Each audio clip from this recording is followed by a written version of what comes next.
একজন আলেম ও দায়ী নিজ স্ত্রীকে সময় না দিয়ে দিনের কাজে ব্যস্ততার অজুহাত দেন, তার ব্যাপারে ইসলাম কি বলে? কোনো আলেম, কোনো দিন প্রচারক, কোনো ওয়াইজ, কোনো হুজুর, কোনো বক্তায় যে এখানে একজন বড় হুজুর আছেন, যদি পরিবারকে সময় না দেন, বউকে বলেন না আমার সময় নাই, ছেলে মেয়েকে বলেন দেখার সময় নাই, উনি অনেক দিনের কাজে ব্যস্ত, তাহলে এই হুজুরের বিয়ে করাই উচিত হয় নাই, বিয়ে করা উচিত হয়নি।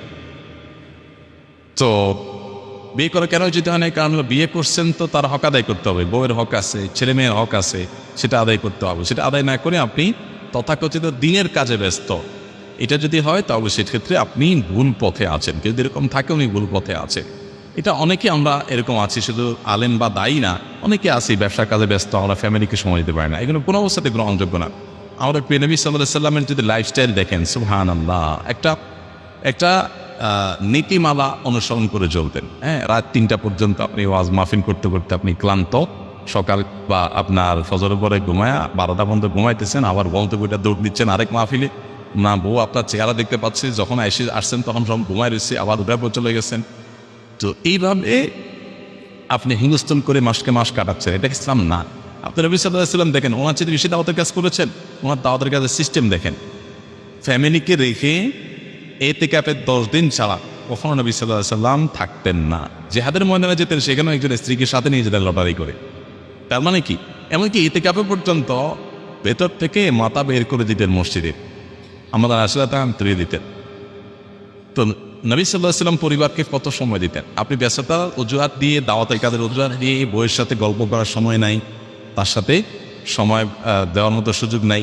ডক্টর আব্দুল্লাহ জাহাঙ্গীর রহমাতুল্লাহ একটা কথা বলতেন, চায়ের দোকানে বন্ধুদের সাথে ঘন্টা ঘন্টা যেগুলো বলবো আড্ডা দিয়েছেন, কী লাভ হয়েছে?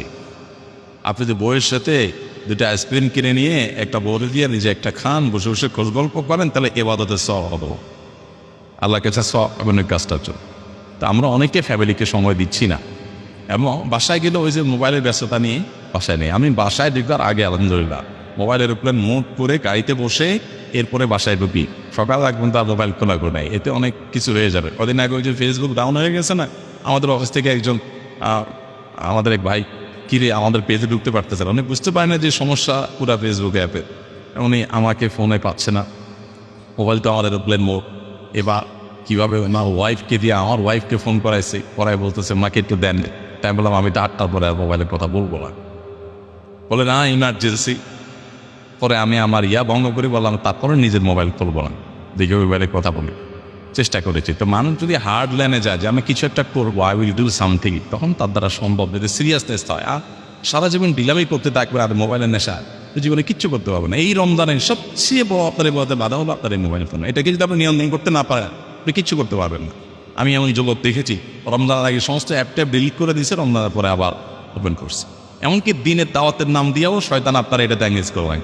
কিসের এত দাওয়াতি কাজ করেন আপনি? আল্লাহ তার নবীকে বলতেছেন ওয়াইদা ফারাগতা ফানসাব ওয়াইলা রাব্বিকা ফারগা, আপনি যখন অবসর হবেন তখন আল্লাহর দিকে রুজু হবেন। নবী সাল্লাল্লাহু আলাইহি ওয়াসাল্লাম কি থেকে অবসর হবেন? ওনাকে গাড়ির ব্যবসা ছিল? ওরা কি দুনিয়ার কোনো আপনার শিল্প প্রতিষ্ঠান নিয়ে বেঁচে থাকতেন? উনি তো সারাদিন দাওয়াতি কাজ করতেন। আল্লাহ ওনাকে বলতেছেন দাওয়াতি কাজ থেকে অবসর হলে আল্লাহর দিকে রুজু হতে। আপনি কি ইসলাম প্রচারক হয়ে গেছেন যে আপনি ফ্যামিলিকে সময় দিতে পারেন না, ব্যক্তিগত সময় দিতে পারেন না? এগুলো শয়তানি ওয়াসওয়াসা। এই ব্যক্তি মানুষকে ইসলামের প্রচারের কথা না বলে ইসলামের কথা বলে তার নিজেকে বলা উচিত, ইসলাম শেখা উচিত। তা নবী সাল্লাল্লাহু আলাইহি ওয়াসাল্লাম সাহাবারা কীভাবে কাজ করেছেন? নবী করিম সাল্লাল্লাহু আলাইহি ওয়াসাল্লাম নবী হওয়ার পরে আম্মাজান আয়েশাকে নিয়ে দৌড়াদৌড়ি করে কম্পিটিশন করে প্রতিযোগিতা করতেছেন, ওনাকে খেলা দেখতে নিয়ে যাচ্ছেন, আর আপনি আপনার বউকে সময় দেওয়ার টাইম নেই, ফ্যামিলিকে সময় দেওয়ার টাইম নেই। এটা দিনের কাজ না, এটা নিজের নফসের এবং প্রবৃত্তির পূজা।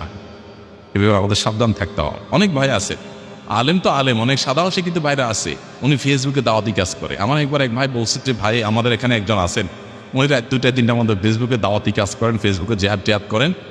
উনি ফজর নামাজ আমাদের মসজিদে ওনাকে একদিন আমরা দেখি না, আমাকে একদিন সরাসরি একজনে বলছে। পরে ওই লোক ছিল সেখানে, আমি ওই বিষয়ে কিছু কথা বলার চেষ্টা করেছি। আল্লাহ আমাদেরকে দিনের সঠিক জিনিসটা বোঝার তৌফিক দান করুন।